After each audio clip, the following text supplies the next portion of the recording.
दर्शन की 30वीं कक्षा। प्रथम समाधिपाद चल रहा है और समाधिपाद के अंतर्गत 11 सूत्र लगभग पूरे हो गए हैं। 11वें सूत्र का थोड़ा सा व्यास भाष्य बचा हुआ है। इस पर परसों चर्चा हो रही थी, परसों शनिवार को, कल तो रविवार था, अवकाश था।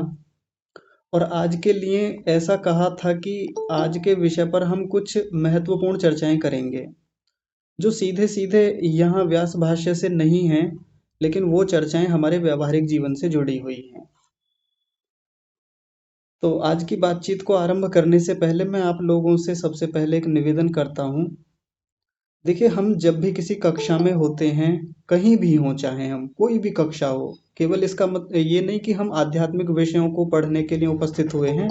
इसके अलावा हम जहाँ भी कहीं पढ़ते हैं, भले ही स्कूल कॉलेज की पढ़ाई है वहाँ भी, तो किसी भी पढ़ाई के दो एस्पेक्ट्स होते हैं, दो पहलू होते हैं। सबसे पहला जो पहलू होता है वो होता है कंसेप्चुअल पार्ट, यानी उसमें अवधारणाएं हम समझते हैं। दूसरा उसका भाग होता है एप्लीकेशन पार्ट, जिसमें हम उसका क्रियान्वयन करते हैं। ये आपके बहुत काम आने वाली चीज है, आप इसको लिख भी सकते हैं, याद रखेंगे, बड़ा काम आएगा। सबसे पहला क्या होता है? अवधारणा, कंसेप्ट। जब हम किसी विषय के सिद्धांतों को सबसे पहले समझना शुरू करते हैं। और दूसरा भाग या दूसरा पहलू क्या होता है? जब उसका एप्लीकेशन होता है, क्रियान्वयन होता है, प्रैक्टिकल होता है। इनमें दोनों बड़ी महत्वपूर्ण स्थितियां हैं। किसी एक को छोड़कर हम आगे बढ़ नहीं सकते। ऐसे लोग बहुत मिल जाएंगे जो केवल सिद्धांतों पर टिके रहते हैं, जिनका ध्यान पूरा पढ़ने पे लगा रहता है, पूरा जीवन पढ़ने पढ़ने पढ़ने में निकल जाता है, लेकिन उस चीज का क्रियान्वयन यानी जीवन में एप्लीकेशन अप्लाई करना ये देखने में नहीं आता। एक ऐसे लोग मिलेंगे जिनका अवधारणाओं पे कोई ध्यान नहीं है, कंसेप्ट को समझना ही नहीं चाहते, सिद्धांत को, विषय को, जो वहाँ लिखी हुई मूलभूत बातें हैं, बेसिक कंसेप्ट्स हैं, उनको समझना नहीं चाहते। उनका ध्यान किस बात पे रहता है जी? जीवन अच्छा हो जाए, जीवन अच्छा चल रहा है, बस हम अच्छे कर्म कर रहे हैं, इतने तक सीमित हैं। लेकिन कुछ लोग ऐसे भी हैं जो दोनों को साथ लेकर चलते हैं। साथ लेकर चलने का मतलब क्या है? पहले उस चीज की गहराइयों को समझते हैं। थोड़ा ये बोरिंग होता है, ऐसा होता है कि कभी रूखापन आता है पढ़ाई करने में, कई बार रुचि नहीं बनती है, कई बार व्यक्ति भागता है कि अरे आनंद ही नहीं आ रहा है, कुछ समझ में तो आ नहीं रहा है, इसमें कुछ लाभ दिखवे नहीं कर रहा है, ऐसा लगता है। लेकिन जब वो लगातार परिश्रम करके इस अवधारणा से जुड़ा रहता है, किसी विषय के सिद्धांतों को लगातार समझता है, फिर उसके बाद उसका क्रियान्वयन जीवन में देखता है, तब रुचि बनती है बढ़िया वाली। तब उसको लगता है कि हाँ, अब आनंद आया है, जो हमने पढ़ा था, जो इतनी मेहनत की थी विद्यालय में, कक्षा में, या किसी पुस्तक को पढ़ते समय। कई बार हमारी कक्षा में भी ऐसा ही होता है। कुछ लोग ऐसे आते हैं जो जैसे ही अवधारणाएं समझाई जा रही हैं कक्षा में, जैसे मान लीजिए ये विषय चल रहा है जो इस समय लाल रंग से लिखा हुआ है, अब यहाँ कठिन शब्द देखेंगे, ये गहरी बातें देखेंगे तो लगेगा अरे क्या ही चल रहा है यहाँ पे, हमको नहीं पढ़ना ये, हमको तो कुछ ऐसी बात बताइए जो हमारे काम में आए, जिनका सीधे सीधे हमारे व्यावहारिक जीवन से कोई संबंध हो, यानी वो सीधे उनको क्रियान्वयन चाहिए, प्रैक्टिकल चाहिए। अवधारणा नहीं समझनी, बेसिक कंसेप्ट पर बात नहीं करनी है, मूलभूत जो चीजें हैं उनको समझना नहीं चाहते, सीधा चाहते हैं कि हमको जी एकदम व्यावहारिक बातें बताइए। परसों की कक्षा में ऐसा ही हुआ था। मैंने बहुत सारी व्यावहारिक बातें बताई तो कई सारे लोगों के मेरे पास कमेंट्स आए, बाद में उनका एक फीडबैक आया कक्षा को लेकर के, कहने लगे आज की कक्षा में तो आनंद आ गया, क्योंकि उस समय स्मृतियों को लेकर, अनुभवों को लेकर बातें हुई थी कि स्मृतियां हमारे जीवन में कैसे इम्पैक्ट डालती हैं, कैसे प्रभाव करती हैं। ये बातचीत जब हुई उस दिन की कक्षा में तो कई लोगों को बड़ा अच्छा लगा, लेकिन उस अच्छा लगने के पीछे कुछ कंसेप्ट भी तो है। सीधा व्यवहार से जोड़ के थोड़ी देखेंगे उस चीज को, पहले सिद्धांत समझा जाता है, पहले हम उसके मूल में जाके देखते हैं कि असली मामला क्या है। भविष्य में कभी थोड़ा व्यवहार खराब हो जाए हमारा, थोड़ा क्रियान्वयन इधर उधर हो जाए, कोई बात नहीं, चीजें बिगड़ेंगी भी जीवन में, जब हम सुधार करेंगे, जीवन में कुछ काम करेंगे, उसका एप्लीकेशन करेंगे। लेकिन यदि हमारे पास अवधारणा है किसी विषय वस्तु की, कंसेप्ट है, सिद्धांत है, प्रिंसिपल है, तो भविष्य में क्रियान्वयन यदि गड़बड़ होता है, व्यवहार में कोई दोष आता है, तो उसको हम ठीक कर लेंगे। तो मैं आप सब लोगों से पहला निवेदन ये करना चाहता हूँ कि जब भी अवधारणाएं कक्षा में समझाई जाती हैं, मामला केवल यहाँ इस कक्षा का नहीं है, आप कहीं भी जाते हैं, बहुत सारी ऑनलाइन कक्षाएं चलती हैं, ऑफलाइन भी ऑनलाइन भी, या आप स्वयं भी कहीं पुस्तक से पढ़ते हैं, तो आप अवधारणाओं पर विशेष ध्यान दें। सबसे पहला काम तो अवधारणाओं को समझने का होता है। थोड़ा बोरिंग होता है, थोड़ा अधिक परिश्रम वाला होता है, मेहनत लगती है, चिंतन मनन में समय जाता है, लेकिन काम तो यही आता है। ठीक है जी। तो ये बात हुई मेरी ओर से पूरी। अब आगे बढ़ते हैं। आज का विषय बड़ा रोचक है, जिसके लिए आज के संदेश में कुछ रोचक बातें भी लिखी थी। वो बातें क्या हैं कि बहुत सारे लोगों की समस्याएं स्मृति को लेकर के हैं, यादों को लेकर के, कि हम ओवर थिंकिंग बहुत करते हैं जी। खाली बैठे हुए हैं तो बहुत प्रकार के विचार आ रहे हैं, और विचारों में होता क्या है, ज्यादातर पुरानी यादें हैं जो परेशान करती हैं। कुछ जीवन के ऐसे कड़वे अनुभव हैं, या जीवन में प्रतिकूलताएं चल रही हैं, समस्याएं हैं, बीमारी हैं, कोई डिप्रेशन जैसी सिचुएशन है, बैठे हुए हैं, उदास हैं, पुरानी यादें आ रही हैं, परेशान कर रही हैं। इनसे कैसे निजात पाएं, मतलब इनसे कैसे हम दूर हों, ये एक समस्या रहती ही है। सीधे सीधे यहाँ व्यास भाष्य में वो बातें नहीं लिखी हुई, लेकिन देखिए, कुछ यहाँ से और कुछ आगे के विषयों से दूसरे पाद से जोड़कर मैं आपको आज कुछ समाधान देने का प्रयास करूंगा। हम सब लोग विचार करेंगे, चर्चा करेंगे। तो आज की चर्चा को मैं एक उदाहरण से समझने और समझाने का प्रयास करूंगा। और ये जो उदाहरण मैं दे रहा हूँ, ये कोई काल्पनिक उदाहरण नहीं है, एकदम सच्चा है।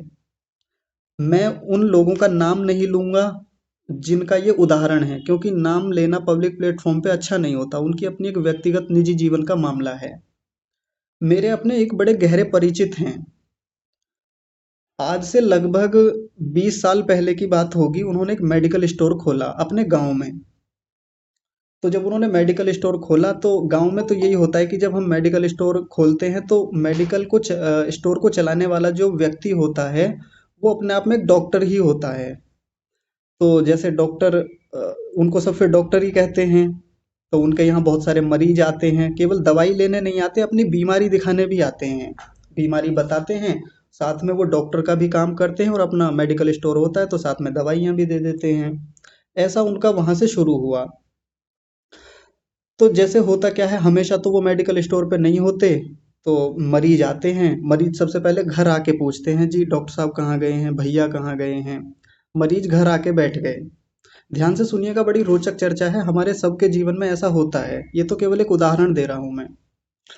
तो जैसे मरीज घर पे आके बैठे, अब मरीज कैसी बात करेगा घर पे आके, कोई बहुत शास्त्रीय बातें, कोई रोचक बातें, कोई मजेदार बातें, या कोई बहुत उत्साह की बातें, प्रसन्नता की बातें तो करेगा नहीं। किसी के घर पे भी जाएगा, विशेषकर डॉक्टर के पास जाएगा या डॉक्टर के घर वालों के पास जाएगा, तो कैसी बातें करेगा, ये समस्या जी, वो समस्या, इतने दिन हो गए ठीक ही नहीं हो रहा हूँ, बड़ी बाधाएं हैं, स्मृतियां उठा रहा है पुरानी। इतने दिन से दवाई चल रही है जी, वहाँ का भी इलाज करा लिया, हजारों रुपए खर्च हो गए, ये हो गया वो हो गया, ये अपनी चर्चाएं रख रहा है।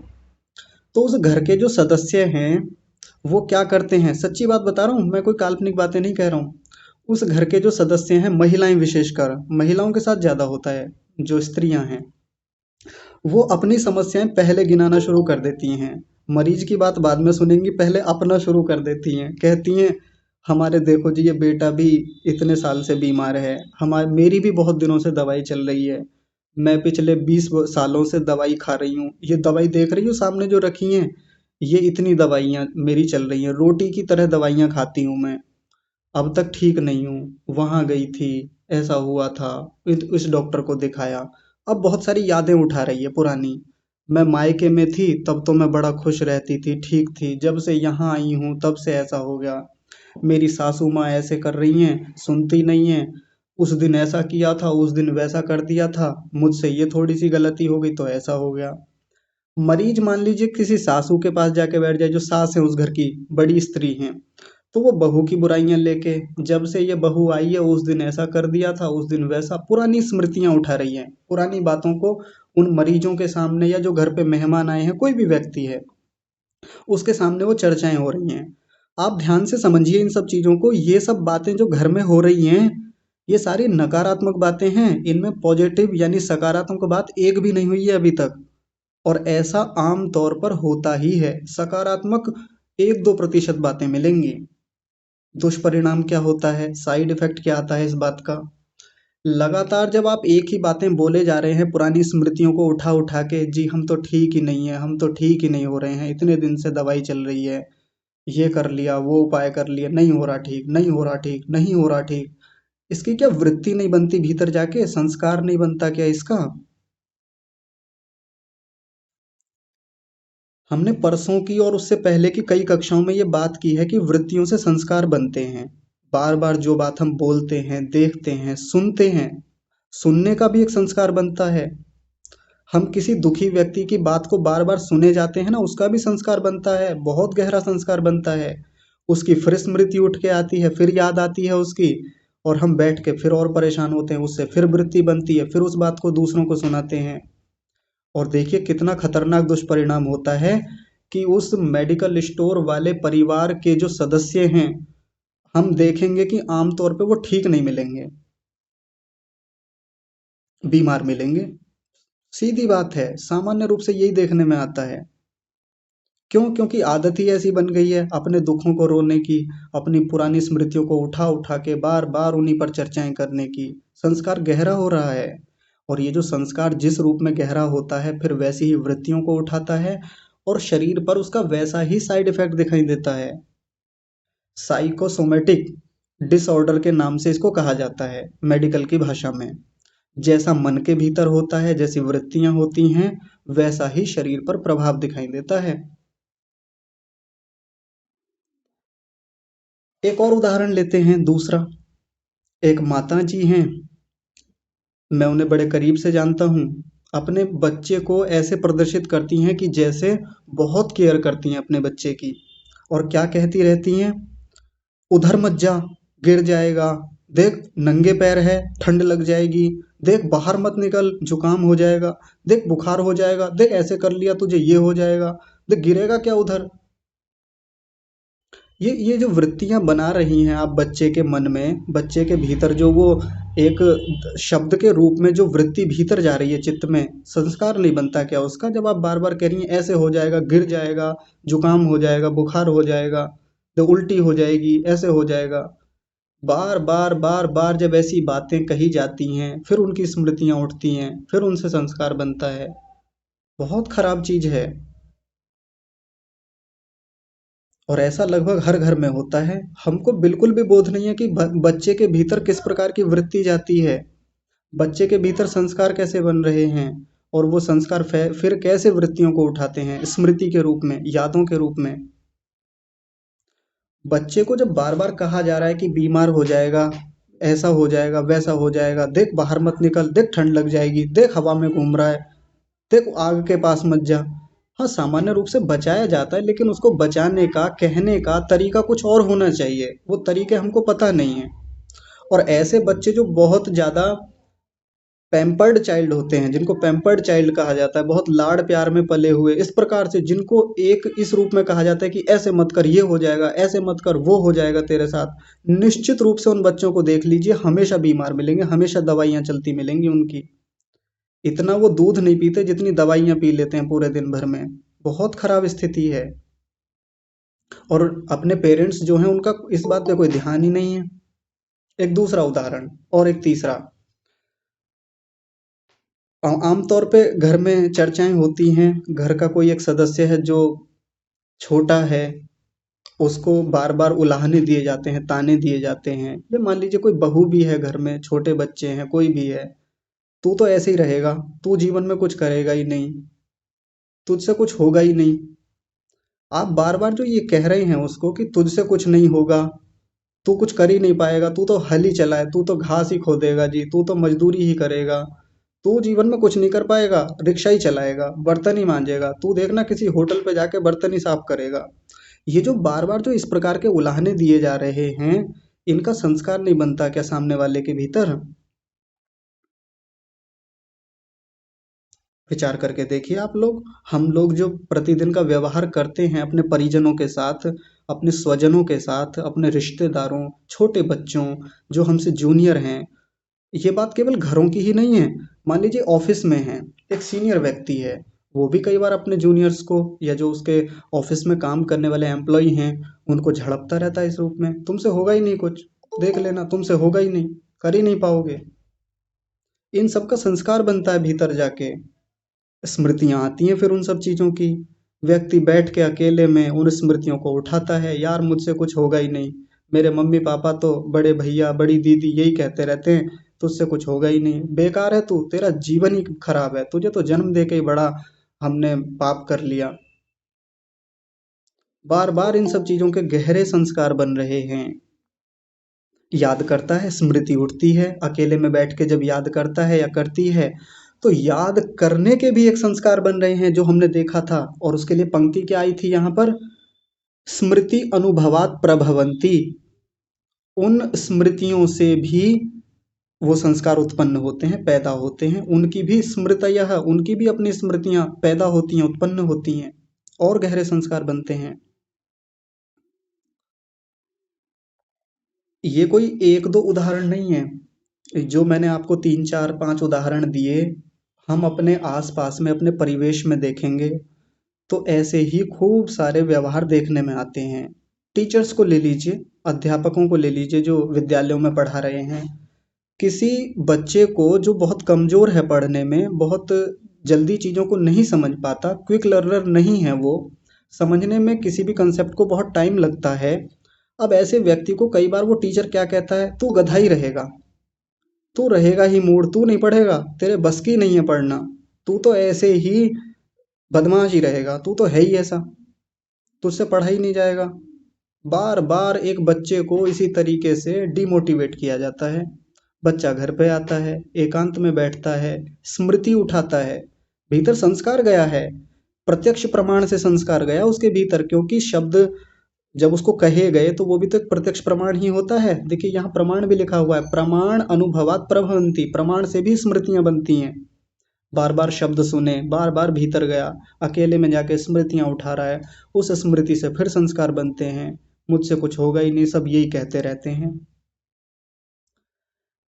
हमारी कक्षा में एक बिटिया भी हैं इस समय, वो जब भी कभी उनसे मेरी बात होती है, इस समय पढ़ाई कर रही हैं, तो वो मुझसे ये कहती हैं कि मुझसे कुछ होगा ही नहीं, मैं मुझसे गलतियां हो जाती हैं, मुझसे मुझसे मैं बड़ी कमजोर हूँ, मैं बड़ी दुखी रहती हूँ, मैं ऐसी रहती हूँ, मैं डरती रहती हूँ, मेरे भीतर बड़ा भय रहता है चीजों को लेकर के, मुझसे नहीं हो पाएगा ये, मैं शायद नहीं कर पाऊंगी।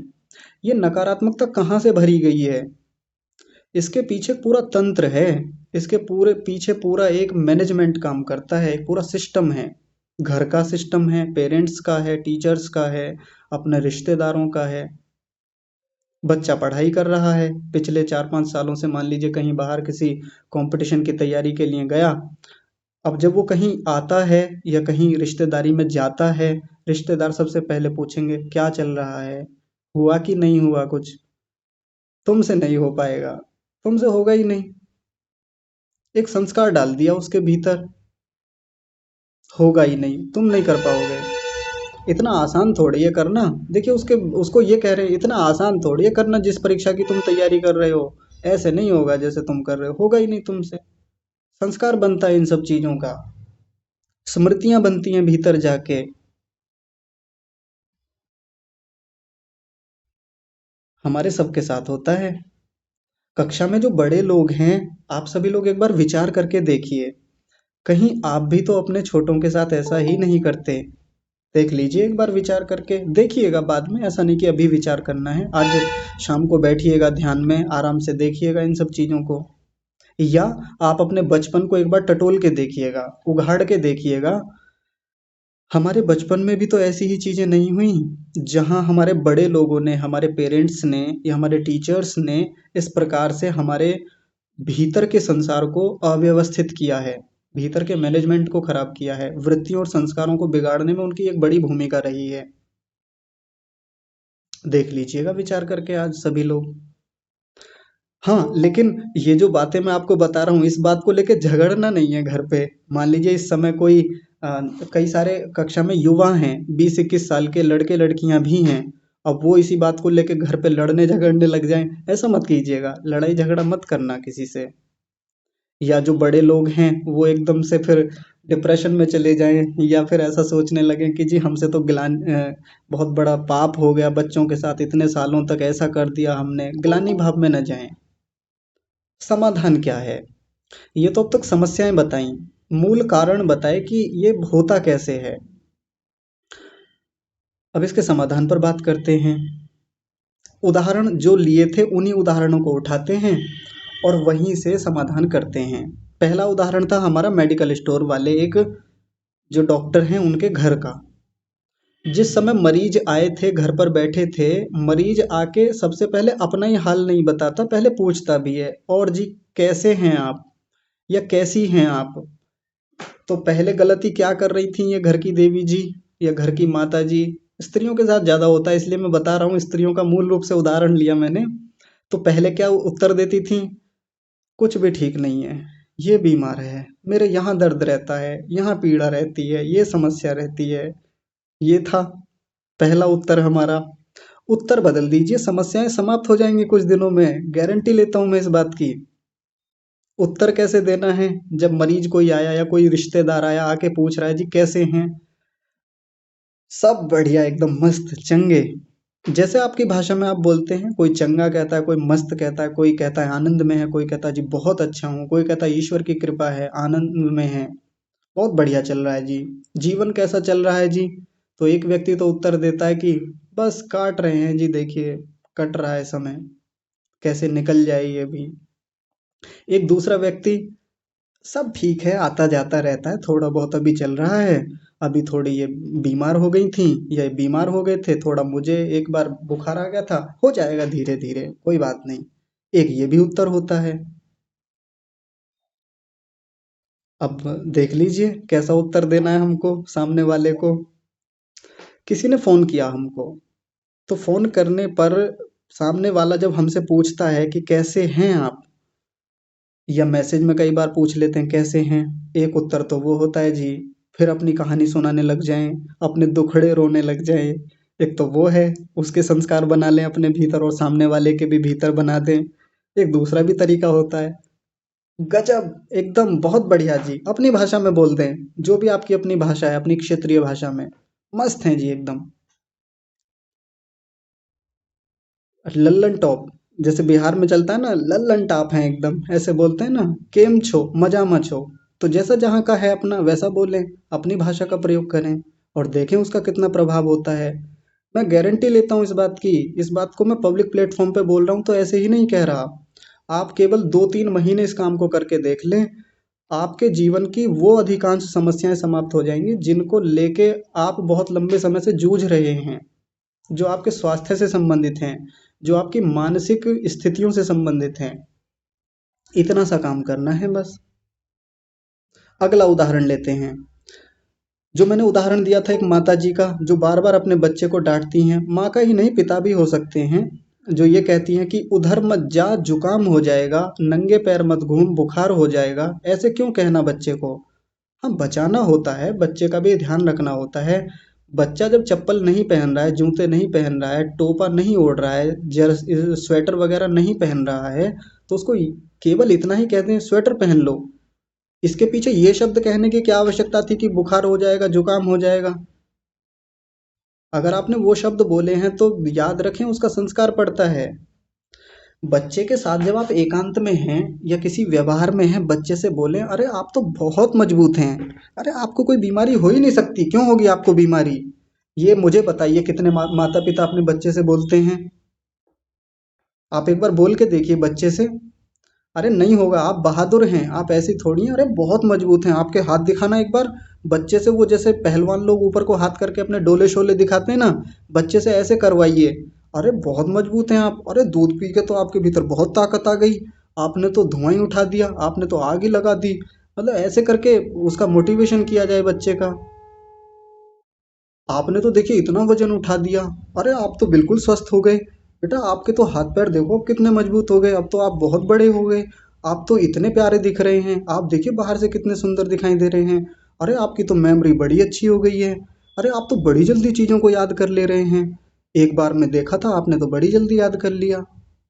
एक ये भी तरीका है बच्चों को बोलने का। निर्भर हमारे ऊपर करता है कि हम बच्चों के सामने क्या बोलें।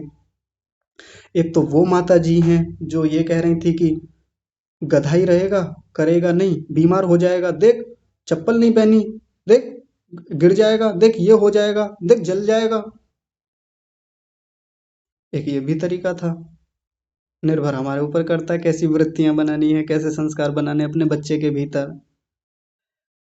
जब हमारे मन में संस्कार शब्द आता है, जब हम कहीं सुनते हैं संस्कार, तो हमारे पता नहीं हमारे दिमाग में क्या घुसा दिया गया है कि संस्कार का मतलब वही होता है कि ऐसे बैठो, ऐसे जाओ, इधर मत देखो, सबको नमस्ते करो, सबको पैर छुओ। ये हमारे मन में बस इतना ही रहता है संस्कार का। लेकिन संस्कार का मामला चित्त से है, हमारे मन से है। बाहर से बच्चा जो देखेगा, सुनेगा, सूंघेगा, चखेगा, स्पर्श करेगा, जो उसको बोला जाएगा, जो शब्द प्रमाण के माध्यम से उसको सिखाया जाएगा, भीतर संस्कार बनता है, चित्त में छाप बनती है। मम्मी का ऐसे संस्कार बनते हैं, ये होता है संस्कार। और इसकी स्मृतियां आती हैं। बच्चा अकेले में बैठेगा, क्या सोचेगा, मेरी मम्मा ने मुझसे ये कहा था कि आप तो बहुत बलवान हैं, आप तो बहुत ताकतवर हैं, आपको कुछ हो ही नहीं सकता, आपको कोई बीमारी आ ही नहीं सकती। सोचिए, देखिए बच्चे की स्मृति कैसे काम करती है। अभी हमारे घर में भी एक बच्चा है, एक दिन उससे फोन पे बातें हो रही थी तो वो कह रहा था मैंने दूध पी लिया चाचा जी, तो अब ना मैं बहुत पहलवान हो गया हूँ। क्योंकि उससे कहते रहते हैं हम कि दूध पी लोगे तो बहुत पहलवान हो जाओगे, बहुत मोटे हो जाओगे, बहुत ताकत आ जाएगी, तुम तो बहुत अच्छे बच्चे हो, देखो वैदिक कितने अच्छे बच्चे हैं, उनका नाम वैदिक है। तो हम उनका उत्साह बढ़ाते रहते हैं ऐसे शब्द कह कह के, और मस्त रहते हैं एकदम, पूरा दिन उछल कूद चलती रहती है। ऐसे हम अपने घर में देखें, बच्चों को बताएं, खूब मोटिवेशन करें, उनका संस्कार बनता है भीतर जाके। एक अगला उदाहरण मैंने दिया था। अगला उदाहरण किस विषय को लेकर था? घर में कोई छोटे बच्चे हैं या पढ़ने वाले लोग हैं, या मान लीजिए कोई ऐसा घर का कोई युवक है, युवती है, जिसने बहुत पढ़ाई की, नहीं हो पाई पढ़ाई अच्छे से, कोई कारण रहे, कुछ भी चीजें रही कि सफलता नहीं मिली, तो एक तो तरीका वो ही था पहले वाला, तू गधा ही रहेगा, तुझसे नहीं होगा कुछ जीवन में, ऐसे ही भटकते रहना जीवन भर, कुछ कर ही नहीं पाओगे तुम हो ही निठल्ले, तुम हो ही गधे। एक तो वो तरीका था। एक दूसरा तरीका क्या है स्मृतियां बनाने का, संस्कार बनाने का? कोई बात नहीं, हो जाएगा, नहीं भी होगा कोई बात नहीं, कोई यही रास्ता थोड़ी ही है, रास्ते तो और भी हैं। जिसकी तैयारी तुम कर रहे थे, जो पढ़ाई तुम कर रहे थे, या जिस बिजनेस में तुमने अपना पैसा लगाया, या जो नौकरी तुमने शुरू की, या जो भी काम व्यवसाय तुमने शुरू किया, नहीं हो पाया, कोई बात नहीं, उसमें थोड़ी बाधाएं रहीं उस प्रकार से, तुम्हारी भी गलतियां रहीं, कई बार गलतियां खुद से भी होती हैं, तो उन गलतियों को समझा दें, बैठ के बातचीत करें उस पर। लेकिन नहीं, यदि हमने यही कहा है कि तू रहेगा ही ऐसा, तू बेरोजगार ही है, ऐसे ही रहेगा, तेरा कुछ नहीं होने वाला, तो उसके संस्कार देख लीजिए। और दूसरा जो मोटिवेट किया जाता है, किसी को उत्साहवर्धन किया जाता है, आप उसका प्रभाव देख लीजिए। एक आपको बड़ा रोचक उदाहरण देता हूं मैं, हमारे पड़ोस का ही है। मैंने किसी से सुना था उनके बारे में। एक व्यक्ति हैं, इस समय भाजपा के हमारे क्षेत्र के ब्लॉक प्रमुख हैं, भाजपा के बड़े शानदार व्यक्ति हैं और प्रभावशाली हैं, माने राजनीति में उनकी यहाँ पर अच्छी खासी पहुंच है। तो उनका ऐसे सुना जाता है, जब वो छोटे थे तो पढ़ने में बहुत अच्छे नहीं थे, मतलब एक एवरेज स्टूडेंट जितना होता है उससे भी कमजोर ही रहे थे। और उनके साथ वाले एक दूसरे भैया भी थे, वो पढ़ने में बहुत शानदार थे, बढ़िया थे। तो वो ही बताते हैं जो पढ़ने में बहुत अच्छे थे उनके बारे में, कि ये जब इनका कोई रिजल्ट आता था या किसी प्रकार से किसी भी कंपटीशन में पार्टिसिपेट करते थे, तो इनके जो पिताजी थे, ये जो भैया हैं जो अभी बीजेपी में है, राजनीति में हैं, तो जब ये इनका कोई रिजल्ट आता, कुछ भी होता, रिजल्ट नॉर्मल होता था, 50% 60% अंक आ रहे हैं इनके, लेकिन इनके पिताजी इस बात को दूसरे लोगों के साथ सामने इस प्रकार से प्रेजेंट करते थे कि मेरे बच्चे ने तो तहलका मचा दी, मेरा बच्चा तो बहुत बड़ा तोप है, मेरा बच्चा तो बहुत शानदार है पढ़ने में, देखो कितने अच्छे नंबरों से पास हुआ है, देखो इसके 60% अंक आए हैं। उसके 60% अंकों को भी इतना बड़ा करके दिखाते थे वो, कि जैसे उनके बच्चे ने आग लगा दी हो कक्षा में। आग लगाने का मतलब बहुत बड़ा काम कर दिया हो। प्रभाव जाता है इस बात का। और उस व्यक्ति ने बहुत उन्नति की है। गांव के प्रतिष्ठित लोगों में उसका नाम है इस समय। गांव ही क्यों, अपने क्षेत्र में, अपने ब्लॉक में एक अच्छी हैसियत रखता है वो व्यक्ति। राजनीति में एक अच्छी पकड़ है उस व्यक्ति की। वहीं उल्टा किया जाता, आप उल्टा करके देखिए उसी व्यक्ति को। 60% कोई अंक होते हैं? पिताजी मान लीजिए ऐसा कहें उससे, तू कुछ करेगा ही नहीं जीवन में, गांव में है, तुझे घास ही खोदनी है, तुझे तो कुछ ये 60% अंकों से ऐसे बढ़ा जाएगा, जीवन में नौकरी कर पाएगा, कहीं तुझे मिलेगा एडमिशन इतने नंबरों से? एक तो वो भी तरीका था कहने का। यदि वो ये कहते तो आज देख लेते वो कहाँ होते। प्रभाव पड़ता है इन सब चीजों का। तो हमारे जीवन में जितना भी व्यवहार हमारे अपने परिजनों से होता है, स्वजनों से होता है, हम एक बार विचार करके देखें कि हम उनसे व्यवहार करते समय कैसी बातचीत करते हैं। एक और उदाहरण के रूप में लेते हैं बात। थोड़ा सा अलग मामला है लेकिन फिर भी यहाँ से जोड़ के देखा जा सकता है उसको।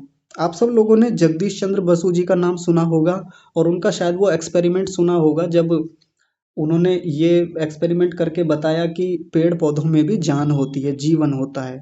हालांकि हमारे ऋषियों ने तो पहले ही बता रखा है कि वो स्थावर योनियों वाले जीव ही होते हैं, लेकिन जगदीश चंद्र बसु बसु जी ने उसको वैज्ञानिक तथ्यों के आधार पर प्रूव करके दिखाया।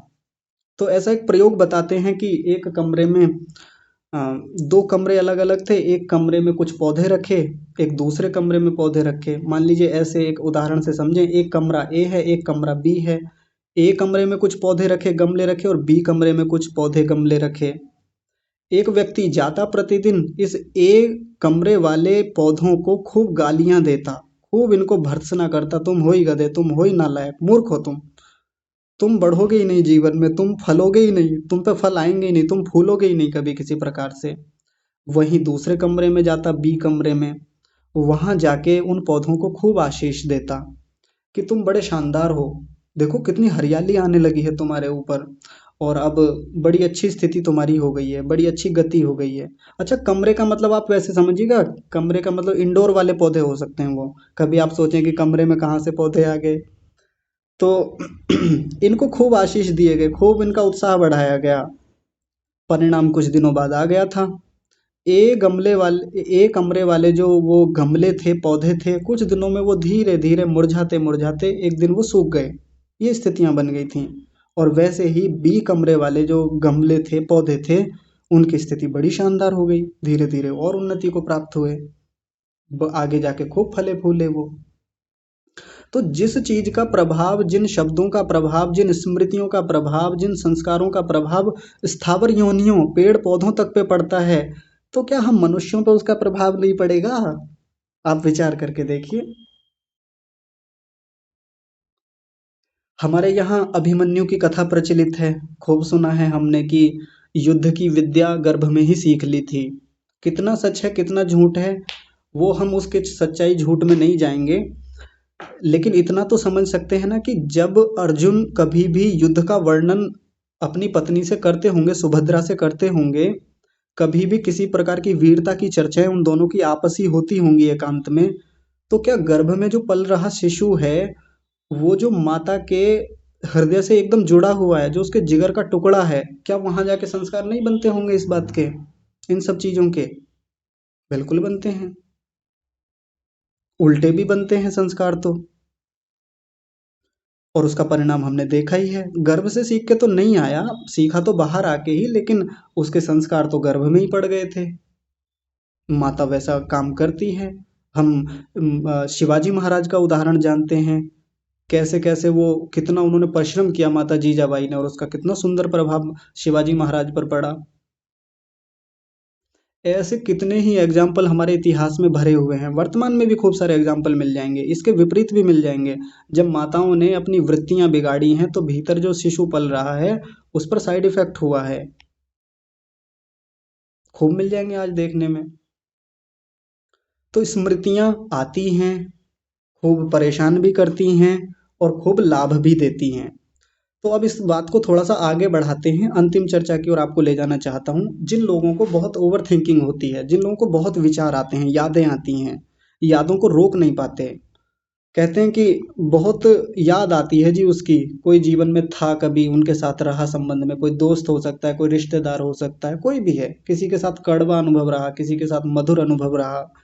तो जी अब जब कभी एकांत में बैठते हैं, कभी होली दीपावली आते हैं, कोई त्योहार आता है, रक्षाबंधन आता है, तो उनकी याद आती है और बड़े टूट जाते हैं, बड़े परेशान रहते हैं।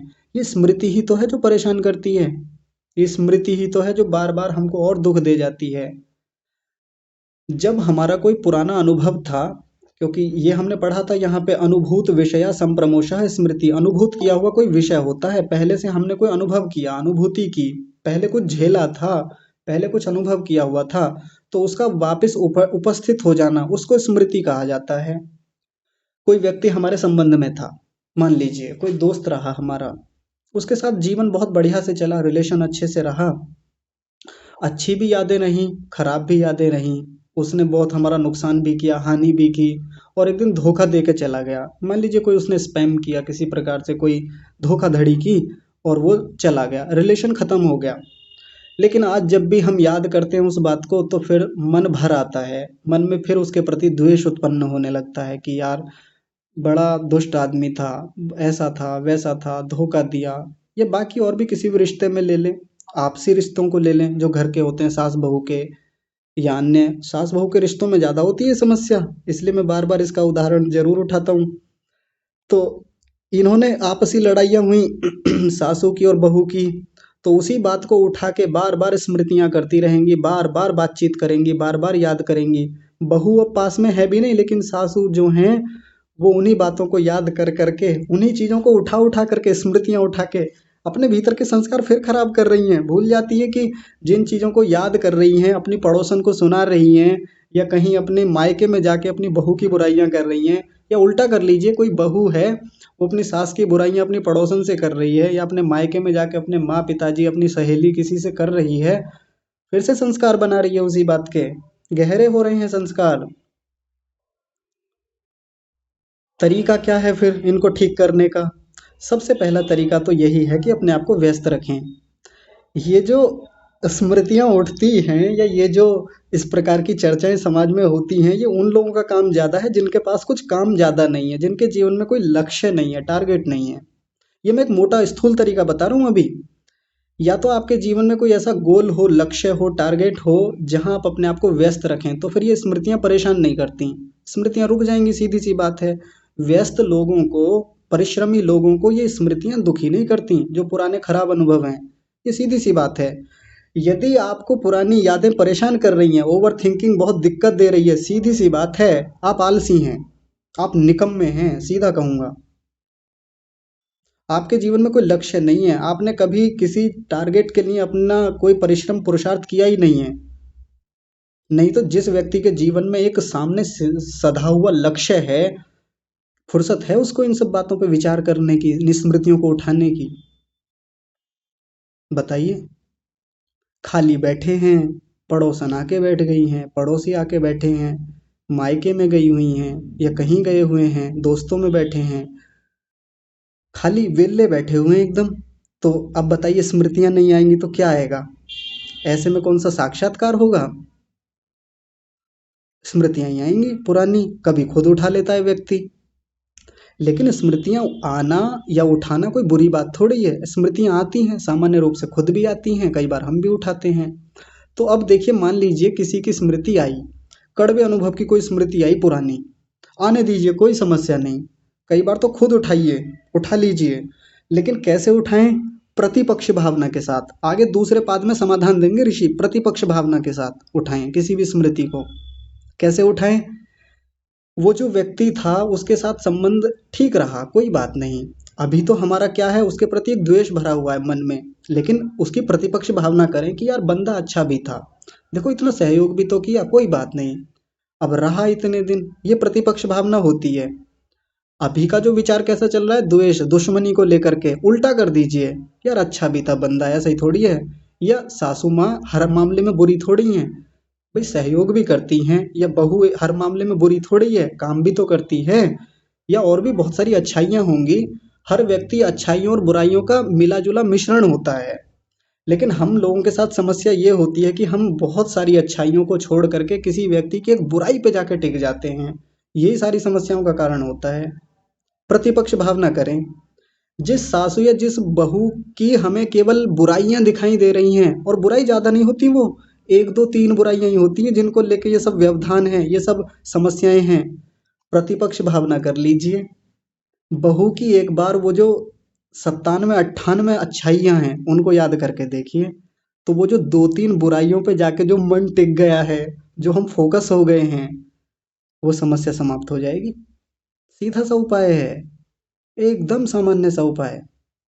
जिस व्यक्ति ने धोखा दिया, किसी रिलेशन में हमारे साथ बहुत खराब तरीके से वो हमको छोड़ के गया, उसके प्रति प्रतिपक्ष भावना कर लीजिए। कैसे करें?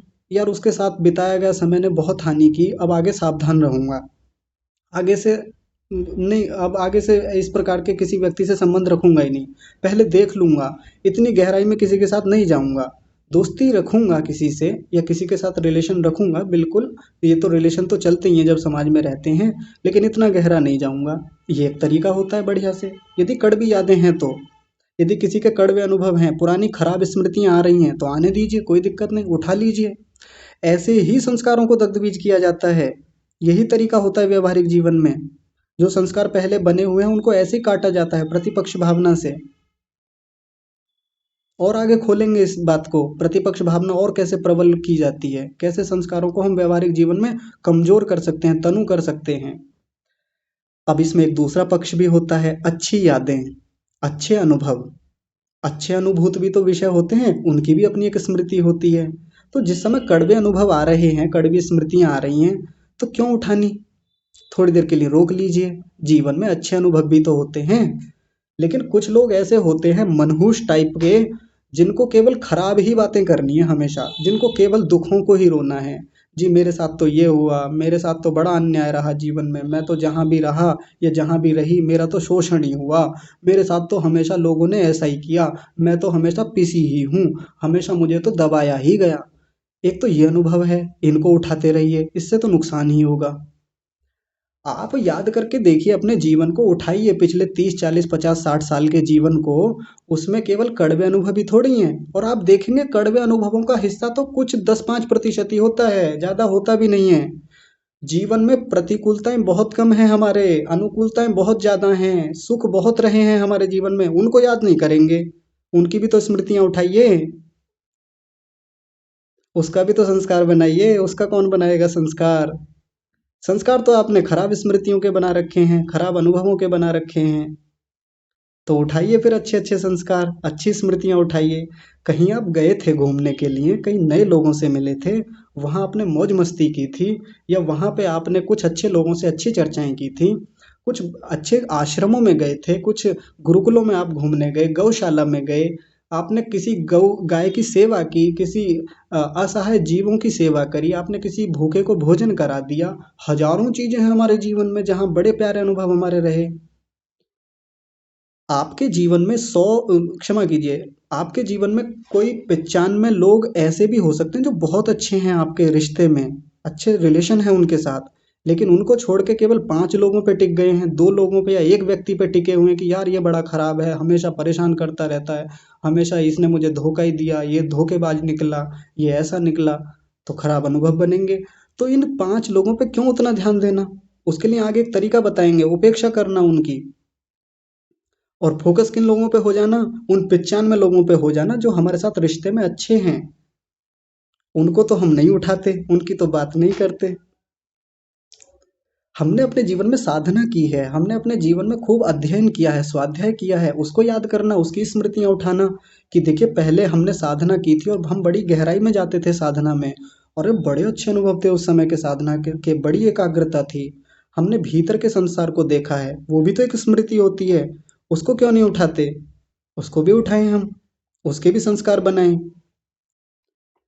जो लोग कक्षा में इस समय बुजुर्ग हैं, साधना नहीं कर पा रहे हैं ठीक से, इस समय इंद्रियां कमजोर पड़ गई हैं, बहुत बाधा होती है आसन लगाने में या ध्यान लगाने में, तो क्यों उस बात के लिए चिंता करना। उठाइए पुरानी स्मृतियों को, बनाइए पुराने संस्कारों को फिर से दृढ़।